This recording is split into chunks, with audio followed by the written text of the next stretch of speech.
네, 오늘부터 새로운 주제로 말씀을 전하겠습니다. 그 제자도라는 주제인데요.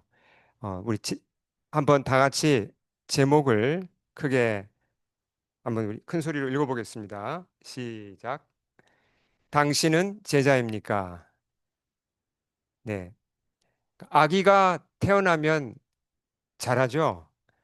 우리 교회에도 이렇게 아기들이 지금 자라고 있습니다. 뭐 우리 아시오부터 시작해서 또 하늘이 뭐 이렇게 여러 이제 또 뭐 주와 참 많은 아이들이 잘 자라고 있죠. 어, 아이들이 이렇게 아기에서 소년, 소녀로 또 청소년으로 청년으로 이렇게 점점 자라가는 거 참 귀하고 아름다운 일입니다. 근데 부모는 어떻습니까? 아이들이 자랄 때 그냥 가만히 내버려 두나요? 아니면 잘 자라도록 옆에서 막 자세하게 살피면서 이렇게 케어하나요? 가만히 내버려 둔다고 아이가 자라는 게 아니죠. 아이가 잘 자라는지 확인하고 또 챙겨주고 그렇게 많은 정성을 쏟죠. 근데 만약에 아기가 자라지 않는다면 어떻게 될까요? 자라는 게 멈춘다면요. 키가 안 자라고 몸무게가 늘어나지 않고 멈춘다면 이게 심각한 문제죠. 빨리 해결을 해야 됩니다. 뭐 병에 걸린 건지 아니면 영양실조인지 무슨 정신적인 문제인지 이런 것들을 파악해서 빨리 그 문제를 풀어줘야 아기가 다시 자라죠. 그걸 방치하면 정말 심각한 일이 일어나죠. 근데 사람이 자라는 건 뭐 정신적으로도 또 자라야 됩니다. 그 몸만 자라는 게 아니라. 그렇죠? 그래서 가정에서 충분한 사랑을 받으면서 아이가 정상적으로 잘 자라도록 도와줘야 됩니다. 근데 어, 우리의 영적인 생명도 육적인 생명과 참 닮았어요. 자란다는 면에 있어서는 닮은 부분이 많습니다. 자, 우리가 거듭난다는 말을 쓰잖아요. born again. 그러니까 태어나는 거죠. 정말 실제로 태어나는 겁니다. 우리가 예수 믿으면 born again 하죠. 그러면 하늘의 생명을 받아서 내가 태어난 겁니다. 태어난 생명은 자라는 거죠. 예. 어, 하나님 아버지는 우리 부모님이신데 하나님 아버지는 그러면 당신의 자녀들이 우리 크리스천들이 태어났으면 잘하기를 바라실까요? 당연히 바라죠. 우리의 성장에 대한 계획을 가지고 계십니다. 아, 내가 얘들을 지금 어떻게 키우리라. 어떤 모습으로 키우리라. 그런 계획을 가지고, 그렇죠? 그런 소망을 가지고 키워 나가십니다. 주님이 원하시는 건 분명하죠. 우리 각 사람이 잘 자라서 성숙한 신자들이 되는 겁니다. 영적으로 어른이 되는 거죠. 근데 이제 문제는 거듭나서 크리스찬이 되었지만 잘하지 못하는 경우가 많다는 겁니다. 그러니까 유아 상태에 머물러 있거나 아니면 그냥 소년, 소녀 상태에 머물러 있거나 뭐 청소년 단계에 머물러 있거나 그러니까 어른으로 자라지 못하고 멈춰진 경우들이 많다는 겁니다. 영적으로 보면. 예. 성경에도 그런 얘기가 나오나요? 성경에도 그런 얘기가 나옵니다. 히브리서 저자가 히브리서를 받는 그 성도들에게 거의 2000년 전에 한 얘기죠. 한번 읽어보겠습니다. 히브리서 5장 12절 시작. 시간으로 보면 여러분은 이미 교사가 되어야 할 터인데 다시금 하나님의 말씀의 초보적 원리를 남들에게서 배워야 할 처지에 놓여 있습니다. 여러분은 단단한 음식물이 아니라 젖을 필요로 하는 사람이 되었습니다. 자, 무슨 얘기를 하죠? 어, 시간으로 보면 충분히 지금 자라서 어른이 돼야 될 그런 지금 시간이 경과했는데 아직 그 이 편지를 받는 성도들이 자라지 못하고 뭐가 필요하다 그랬죠? 예, 젖을 필요로 하는 게 아직 유아 상태에 머물러 있다는 겁니다. 성경의 여러 군데에서 이런 얘기를 하고 있고요. 어, 오늘날 우리 교회 안에도 이런 문제가 참 많습니다. 그러니까 성장이 멈춘 경우죠. 예. 그러면 성장이 멈췄다, 못 자라고 있다. 그냥 뭐 원래 그런 거야. 뭐 영적으로 자라는 거 힘든 거야. 그거 그러니까 못 자라도 돼. 뭐 이렇게 넘어가야 될 일입니까? 아니죠. 심각한 겁니다. 영적으로 자라지 못하고 내가 멈춰 있다. 내 자녀가 그렇게 돼 있다. 내 친한 친구들이 영적으로 못 자라고 유아 상태에 이렇게 그냥 갇혀 있다. 이거 심각한 거죠. 빨리 그 문제를 발견해서 무슨 병이든 영양실조이든 문제를 발견해서 도와주고 성장하도록 그렇게 도와야 됩니다. 네, 그냥 방치할 문제가 아니에요. 그래서 우리 자신이 스스로 자신의 상태를 점검해 봐야 돼요. 예. 그러니까 우리가 기도할 때 뭐 기도가 정말 우리 여러 기도 제목이 있지만 꼭 기도를 하셔야 될 게 뭐냐면 앞으로 특히 이제 오늘 말씀부터 우리가 한 6주 동안에 제자도를 배울 텐데 이 기도를 꼭 하시기 바랍니다. 어떤 기도냐면 하나님 혹시 제 영혼이 지금 자라지 못하고 있는 게 아닙니까? 제가 무슨 병에 걸린 거 아닙니까? 아니면 영양실조에 걸린 게 아닙니까? 제가 이 히브리서 말씀대로 시간으로 보면 이미 선생님이 돼야 되는데 어른이 돼야 되는데 아직 저는 젖을 필요로 하는 사람이 아닌가요, 혹시? 제가 지금 제대로 잘하고 있나요? 이 기도를 하셔야 돼요. 예. 그렇게 해서 분별을 해야 됩니다. 우리가 내가 제대로 잘하고 있는지요. 네. 어, 성경에 보면요. 그 우리의 성장하고 관련해서 중요한 단어가 있습니다. 자, 크리스찬이란 단어와 그 동의어가 뭐가 있죠? 크리스찬과 동일한 단어 두 가지만 찾아보겠습니다. 성경에서 찾으면 크리스찬과 동의 같은 말이 뭐죠? 성도가 있죠. 그리고 제자가 있습니다. 그러니까 예수 믿는 자를 가리키는 세 가지 중요한 말이 예, 크리스찬 그리고 성도 제자죠. 근데 이 중에서 우리의 성장하고 관련된 가장 중요한 말은 제자입니다. disciple. 예. 그래서 이 제자에 관해서 우리가 잘 배울 때, 아, 내가 성장하고 있는지 아닌지도 알 수 있고, 주님이 나를 어떤 사람으로 키우기 원하시는지 이런 것도 우리가 알 수 있다는 거죠. 어, 그래서 오늘부터 우리가 예수님이 어떻게 제자를 부르셨고, 어떻게 키우셨고, 어떻게 훈련하셨고, 어떻게 파송하셨고, 어떤 기대를 가지고 제자를 키우셨는지, 예, 그런 부분을 집중해서 살펴보고자 합니다. 자, 제자란 단어, 자, 우리가 좀 주의할 필요가 있습니다. 팬과 제자가 어떻게 다르죠? 팬, 제자. 예. 요즘에 누구의 팬이 제일 많습니까? 팬 그러면 주로 뭐 스포츠 팬도 있고 뭐 가수들 팬도 있고 BTS 팬이 아마 제일 막강하지 않을까 싶은데요. 예. 뭐 팬 자체가 나쁘다는 얘기가 전혀 아니고요. 근데 팬은 제자하고 어떻게 다른가 하는 문제입니다. 그 제가 예를 한번 들어보겠습니다. 그 요즘에 인공지능이 이제 많이 정말 뭐 큰 이제 이슈죠. 뭐 챗GPT를 안 쓰는 사람이 별로 없는 것 같아요. 제가 지난주에 그 아프리카 선교사님들 한 120명과 가족 포함해서 150명이 모인 그 이제 포럼을 갔다 왔는데 아프리카 선교사님들인데 다들 챗GPT를 다 쓰세요. 예, 무슨 검색할 거 있거나 무슨 뭐 리포트 있으면 일단 챗GPT로 다 준비 작업을 시킨 다음에 그 다음에 사람이 이렇게 손을 봐요. 그러니까 이제 비서로 잘 활용하시더라고요. 아프리카에서도 예, 그만큼 지금 이 인공지능 챗GPT가 널리 이렇게 사용되고 있습니다. 근데 인공지능의 전문가가 몬트리올 대학에 한 분 계세요. 그 요슈아 벤지오라는 분이 세계적인 석학인데요. 이 분야로 그 AI 쪽에 이분이 이제 2017년에 삼성하고도 연결이 되어서 삼성이 몬트리올에 그 인공지능 연구소를 이분과 조인해서 세웠습니다. 그만큼 이제 이분이 세계적인 분인데요. 제가 이분을 좋아해요. 그래서 뭐 유튜브에서 강연도 이렇게 들어보고 또 이분의 글도 읽어보고 그렇게 하거든요. 그러니까 이분의 이제 조슈아 벤지오의 제가 팬이에요. 근데 제가 이분의 제자라고 할 수 있나요? 벤지오의 제자가 되려면 어떻게 해야 되죠? 이분의 연구실에 들어가야 됩니다. 그 학교에 입학해서 뭐 석사과정이든 뭐 박사과정이든 들어가서 이분의 실험 연구실에 들어가서 지도를 받으면서 1년, 2년 함께 보내야 비로소 뭐라고 할 수 있죠? 아, 나는 벤지오 교수님의 제자입니다라고 할 수 있잖아요. 그렇죠? 저는 아직 제자가 아니에요. 저는 그냥 팬이에요. 예, 그러니까 팬과 제자는 다릅니다.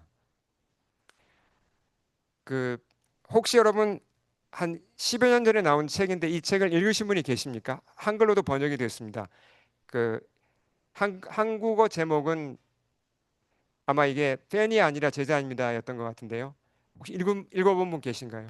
안 읽으셨다면 예, 몇 분 계시죠? 정말 빼어난 책입니다.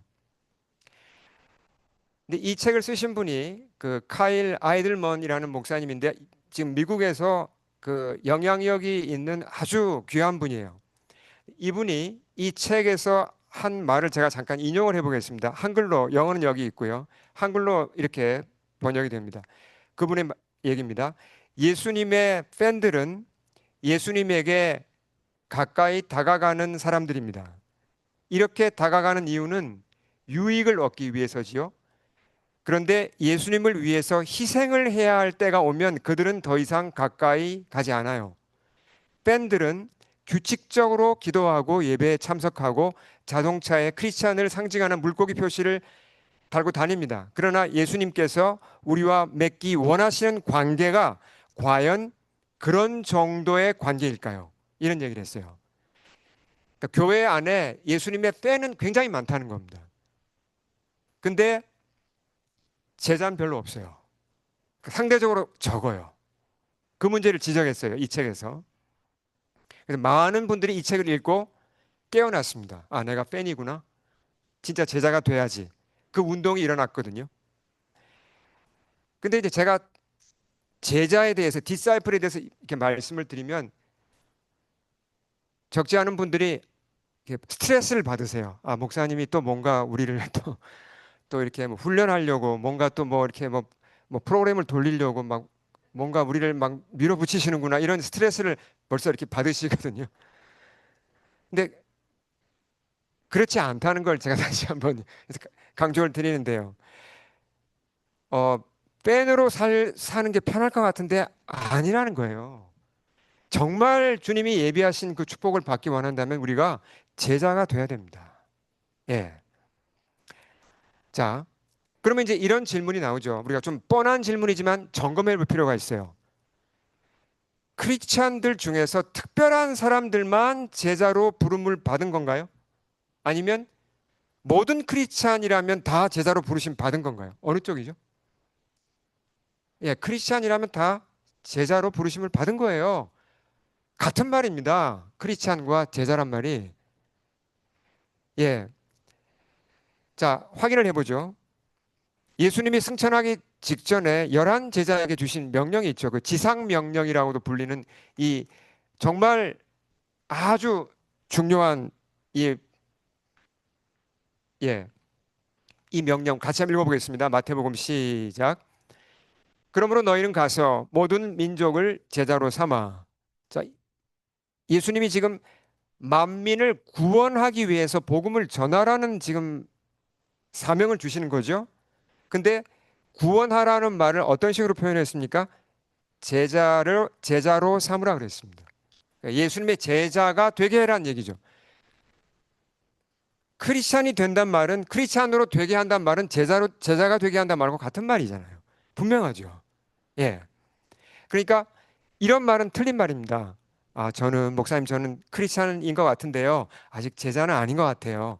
이 말은 논리적으로 이게 말이 안 되는 거예요. 예. 제자가 아니라면 그분은 아직 크리스찬이 아닌 겁니다. 예. 사실 크리스찬이란 말 자체도 그리스도를 추종하는 군사란 뜻이에요, 사실은. 예.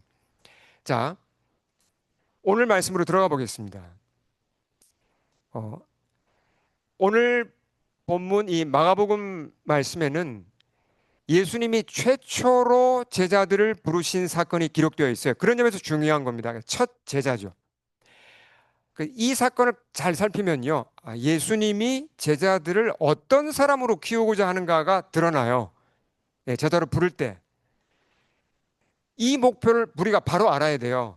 예수님이 나를 제자로 부를 때, 이런 목표 가운데 불렀구나. 이걸 알아야 우리가 그 목표를 알고 맞춰서 따라가죠. 예. 자, 먼저 그 배경부터 얘기를 합니다. 14, 15절 읽겠습니다. 시작.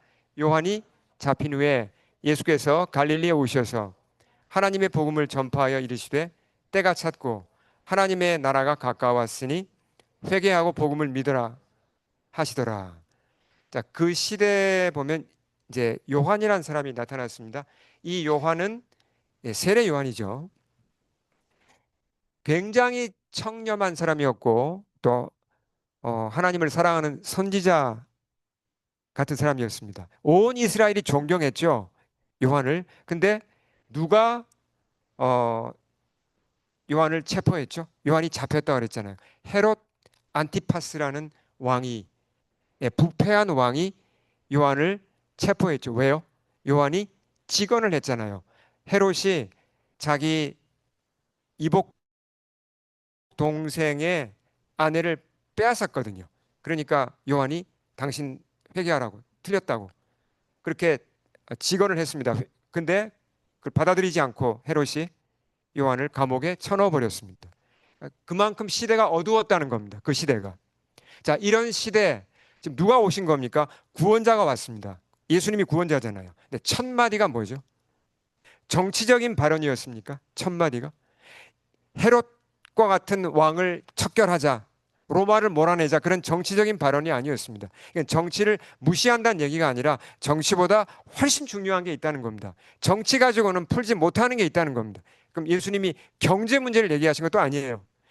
뭐부터 말씀하셨죠? 하나님 나라가 가까웠다는 겁니다. 하나님 나라를 말씀하시면서 회개하고 복음을 믿으라. 복음을 전하셨어요. 세상을 구원할 수 있는 건요, 복음이에요. 믿으십니까? 예. 하나님 나라가 전해지고 하나님 나라가 하나님 나라가 나타나야 사람들이 구원을 받는 겁니다. 그렇지 않으면 그 왜 어떤 것으로도 세상을 구원하지 못합니다. 자, 이런 이제 배경 가운데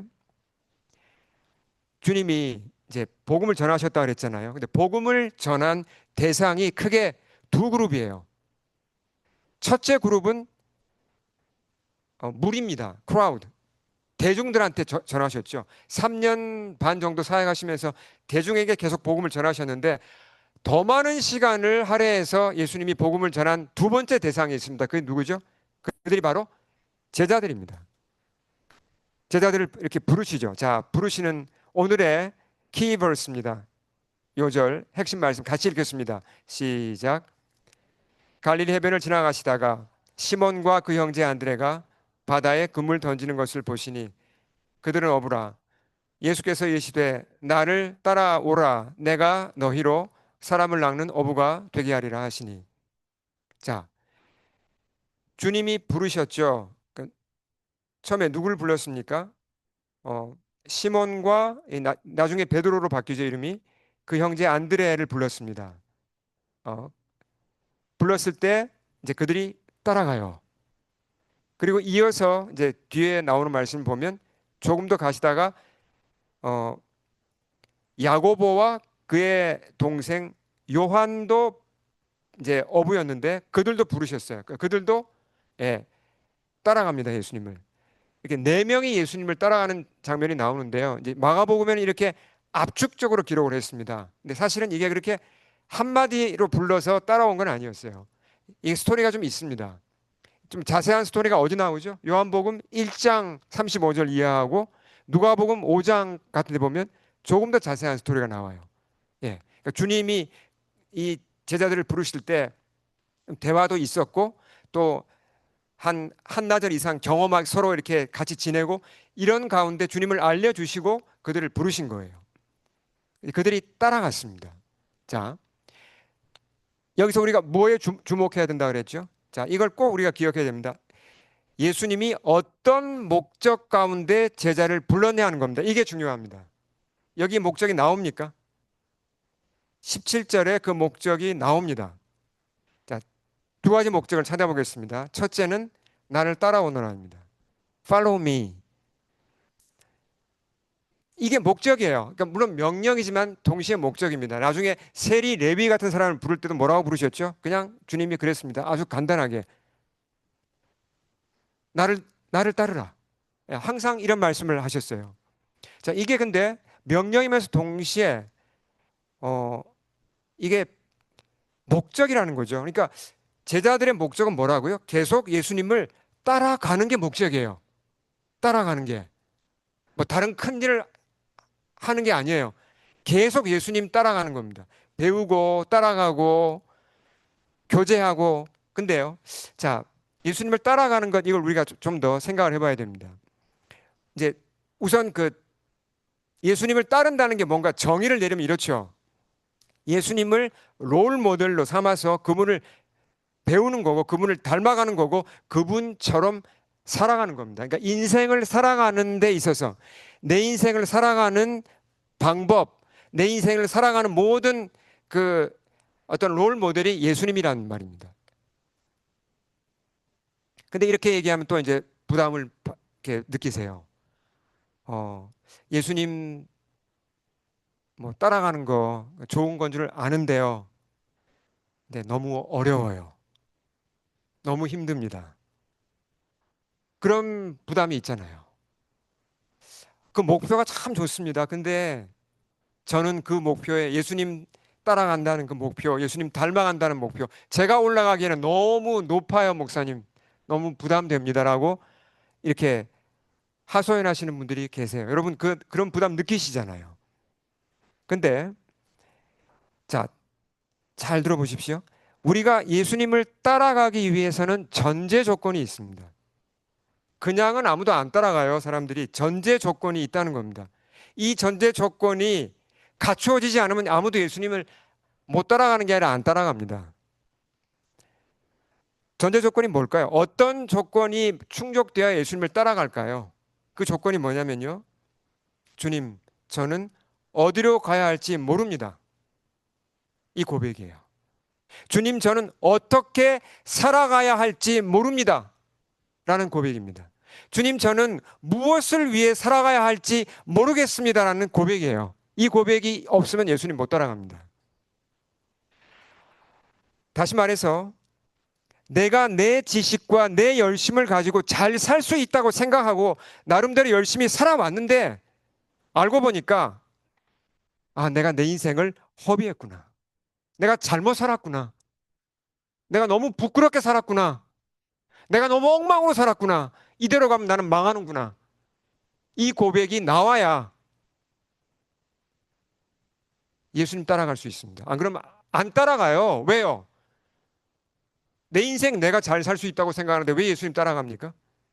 내 기준과 내 가치관과 내 지식과 내 경험대로 사는 게 맞다고 생각하면 예수님 안 따라갑니다. 근데 살아보니까 아니다. 내 인생 내가 잘 살 수 있다고 생각했는데 아니구나. 주님, 저는 정말 죄인입니다. 저는 정말 할 수 있는 게 없습니다. 주님, 저 어떻게 해야 되죠? 어떻게 살아야 돼요? 모르겠어요, 주님. 이 고백이 나오면 그 다음에 비로소 주님이 나를 따라오너라 그러면 예, 주님 따라갈게요. 이게 이게 되는 거예요. 여러분 믿으십니까? 아멘. 요즘에 사람들이 주로 뭘 따라 살아가죠? 사람들이 어, 자기 스스로 사는 사람 사실 없습니다. 다 보면 무언가를 따라 살아요. 과거에는 뭘 따라 살았습니까? 과거에는 주로 뭐 부모님의 가르침도 이렇게 따라가고 뭐 가훈이라는 것도 있었잖아요. 과거에는 학교에서 배운 지식들, 자기가 좋아하는 스승들이나 멘토의 가르침을 따라 살았습니다. 그렇죠? 근데 요즘은 뭘 따라 삽니까? 유튜브 따라 살죠. 챗 GPT 따라 살고 모르면 다 물어보면 다 답 나오잖아요. 심지어 무슨 뭐 어디 아픈 것도 찾아보면 웬만한 거 다 나옵니다. 그러니까 좀 우스운 얘기지만 유튜브 따라 살고 챗GPT 따라서 살아요. 그러면서 예수님 따라 사는 데는 별 관심이 없는 분들이 많으세요. 더 심각한 건 뭐냐면요. 많은 분들이 자기 자신의 상태를 모르세요. 그러니까 무슨 얘기냐면 자기가 잘못 살고 있다는 걸 모르고 있다는 겁니다. 내가 왜 잘못 살아? 나 열심히 돈 벌었고 열심히 내가 성공했어. 성취했어. 그렇게 생각하는 분들 계시잖아요. 그러면서 난 예수님은 아직 필요 없는 것 같아. 잘못 살고 있는 건 맞습니까? 잘못 살고 있는 거죠. 근데 본인은 그렇게 생각하나요? 생각 안 하세요, 그렇게. 이게 더 심각한 문제죠. 그래서 사람들에게 가장 필요한 게 무엇입니까? 가장 필요한 게 복음을 듣는 거예요. 복음을 들어야 정신을 차립니다. 내가 잘못 살았구나. 이거 나는 맞다고 생각했는데 이 길을 걸어왔는데 이렇게 살아왔는데 이거 내가 잘못 살았네. 그걸 누가 깨닫게 해주십니까? 복음을 통해서 성령님이 깨닫게 해주세요. 안 그러면 안 보여요, 그게. 그렇잖아요. 예. 그래서 우리가 예배에 참석하는 것, 성경 공부 와서 참석하는 것, 복음을 듣는 게 그렇게 중요하다는 겁니다. 그래서 복음을 들으면서 눈이 열려야 돼요. 눈이 열리게 되면 예수님을 따르지 않을 수가 없죠. 그러니까 이렇게 정리를 할 수 있습니다. 자, 예수님을 따라 살아가는 게 선택 과목입니까? 그러니까 그냥 뭐 웬만큼 크리스찬으로 그냥 살면 괜찮은 건데 보다 높은 수준의 영성을 갖기 위해서는 예수님을 좀 더 열심히 따라가야 돼. 이런 선택 과목이 아니죠. 예수님을 따라가야 되는 건 이건 반드시 해야 되는 필수 과목이에요. 예. 자, 제가 산을 참 좋아하는데 그렇다고 산을 뭐 올라가지는 잘 않습니다. 그냥 산을 보는 걸 좋아하는데 하나님의 은혜로 저도 로키 입구까지는 좀 가봤어요. 안으로 들어가진 잘 못했는데 참 멋있는 산이죠, 로키. 예, 가보신 분들 계시죠? 예. 근데 로키가 굉장히 험한 산입니다. 만약에 트레킹 같은 걸 하다가 이렇게 지금 험해 보이는 산 속에서 길을 잃으면 어떻게 될까요? 살아날 수 있을까요, 정말? 특히 뭐 이렇게 조금만 이렇게 뭐 늦가을이나 뭐 이런 때 이렇게 이런 산속에서 길 잃으면 이거 살아나기 힘듭니다. 왜냐하면 너무 이게 산이 높고 험준하고 뭐 이게 뭐 길이 없죠. 그렇게 어떤 사람이 이렇게 가정을 해보겠습니다. 로키에 들어가서 조난을 당했습니다. 이제 앞이 캄캄해요. 나는 이제 죽는구나. 길을 길을 모르겠어요. 근데 다행히 어떻게 그 사람이 조난 당한 걸 알고 구조대가 왔습니다. 그 구조대원이 와서 그 사람한테 얘기를 해요. 이제 제가 도와드리겠습니다. 저를 따라오세요. 꼭 따라오세요. 앞서갑니다. 그럼 그 사람이 따라갑니까? 따라가다가 이렇게 저 구조대 왜 이렇게 빨리 가? 좀 쉬었다 갈래. 이런 사람이 있습니까? 아니면 오른쪽 왼쪽 길 중에서 내가 볼 땐 분명히 오른쪽 길로 가야 될 것 같아. 구조대원은 왼쪽 길로 가요. 저 뭐야? 저 이렇게 틀렸네. 그리고 자기가 원하는 길로 갑니까? 안 가죠. 절박한 마음으로 구조대원을 따라가는 거 맞습니까? 맞아요. 왜 그렇죠? 그래야 사는 겁니다. 조난당한 사람은 길을 아나요? 길을 몰라요. 누가 압니까? 구조대원이 아는 겁니다. 똑같은 원리예요. 우린 세상에서 사실 영적으로 조난당한 겁니다. 우리 힘으로 절대로 길을 찾지 못합니다. 어떻게 살아야 할지 내 힘으로 몰라요. 그러니까 우리가 예수님을 어느 주기로 따라가야 되죠? 어느 주기로? 1년 주기로요? 수련할 때 그때 한번 회개하고 1년 버틸 수 있습니까? 아니죠. 한 달 주기도 아니고 매일 따라가야 됩니다. 매일 묻고 말씀을 보고 구조대원 놓치면 안 되지. 한 발짝도 놓치면 안 되지. 그런 마음으로 바짝 따라가야 제대로 인생을 살 수 있는 거예요. 맞습니까, 여러분?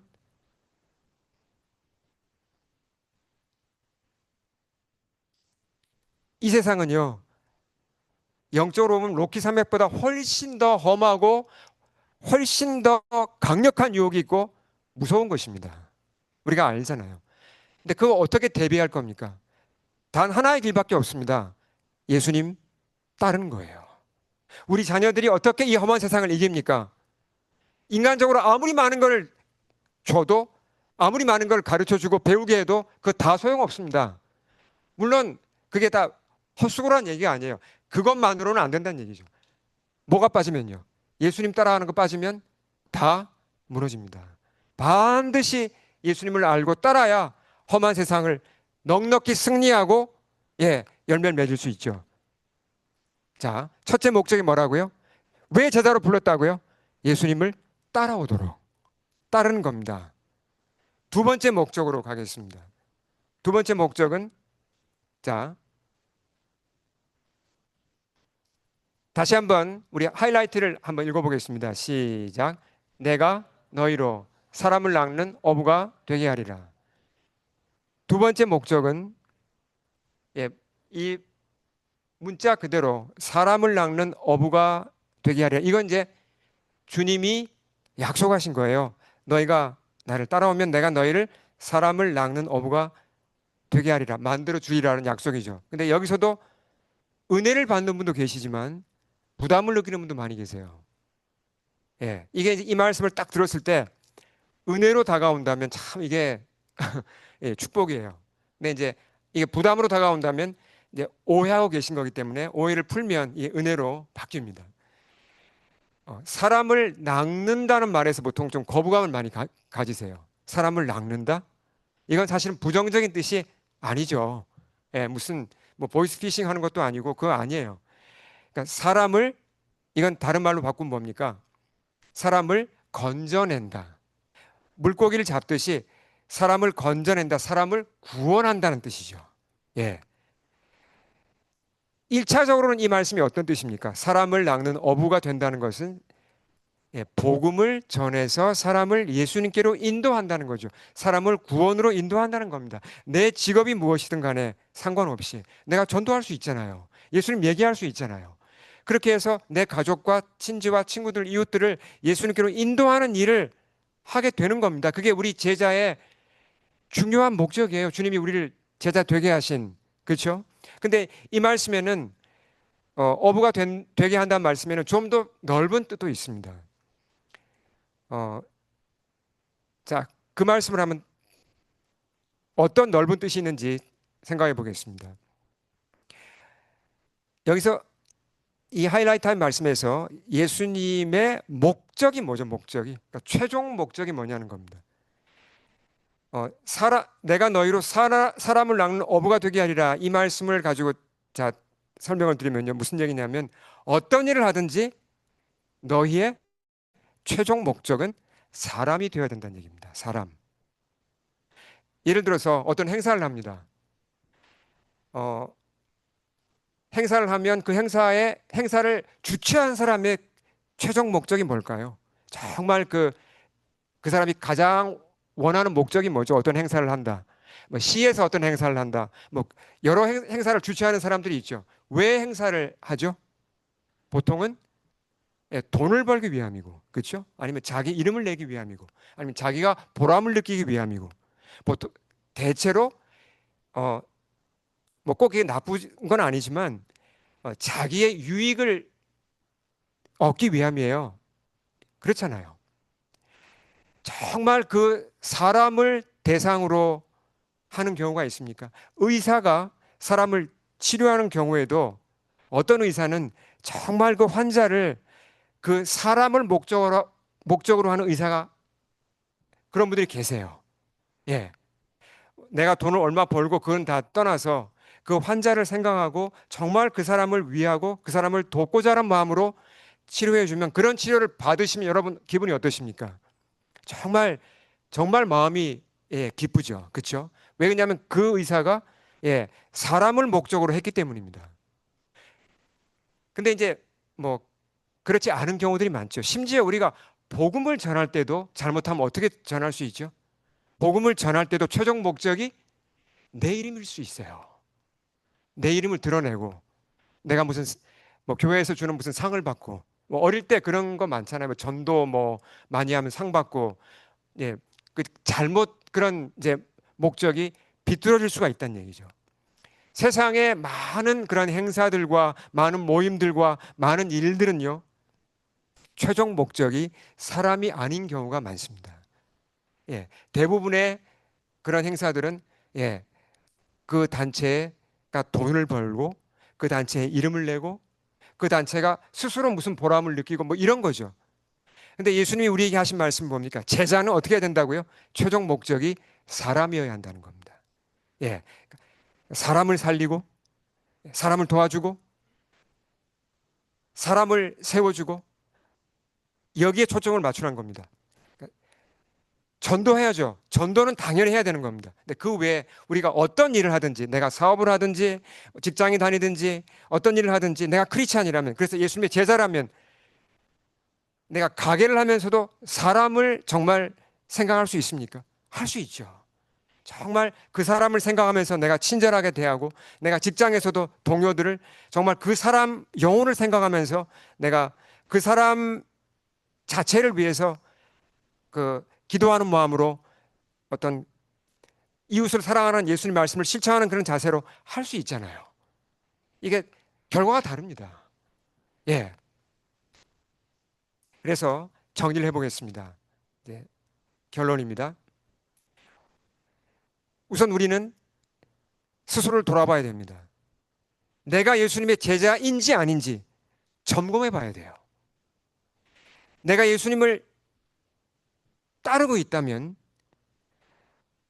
조난 당한 자가 구조대를 따라가듯이 예수님을 신뢰하고 따라가고 있다면 예수님 제자 맞습니까?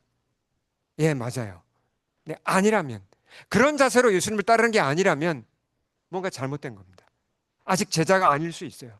아직 크리스찬이 아닐 수 있습니다. 그러면 겸손하게 다시 시작해야 돼요. 다시 복음을 잘 들어야 돼요. 두 번째로는 나는 사람을 낚는 어부의 일을 하고 있는가 하는 겁니다. 내가 정말 전도에 관심이 있는가? 내가 숫자는 그렇게 중요한 게 아닙니다. 한두 명에게라도 정말 복음을 전하고자 하는가 하는 겁니다. 그런 마음이 있는가? 그런 마음이 있다면 나는 제자죠. 더 나아가서 내 직업과 내 모든 것에 걸쳐서 정말 내가 추구하는 최종의 것이 무엇인가? 그게 나의 유익인가 아니면 사람인가? 이걸 점검해 보시면 됩니다. 사람이라면 그 사람을 예수님께 인도하고 그 사람을 도와주고 세우고 그 사람을 치유하고 이런 데 내 관심이 있다면 나는 예수님의 제자가 맞아요. 예. 그래서 우리는 다시 한번 제가 강조드립니다. 우린 복음을 들어야 됩니다. 그래야 제자가 아닌 사람들은 눈을 뜨고 제자가 될 수 있습니다. 그러니까 복음을 들어야 합니다. 그래야 제자가 된 사람들은 성장할 수 있어요. 그래서 지금 제가 이제 기도하고 있는 것은 우리가 코로나19 이후로 이 양육, 교회에서 성경 공부나 양육 프로그램이 많이 지금 약화되고 많이 좀 이렇게 느슨해졌어요.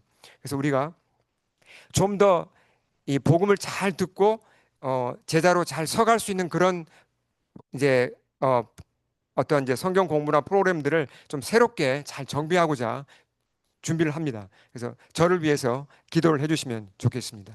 우리 함께 기도로 주님께 나가겠습니다. 주님 앞에 엎드리겠습니다.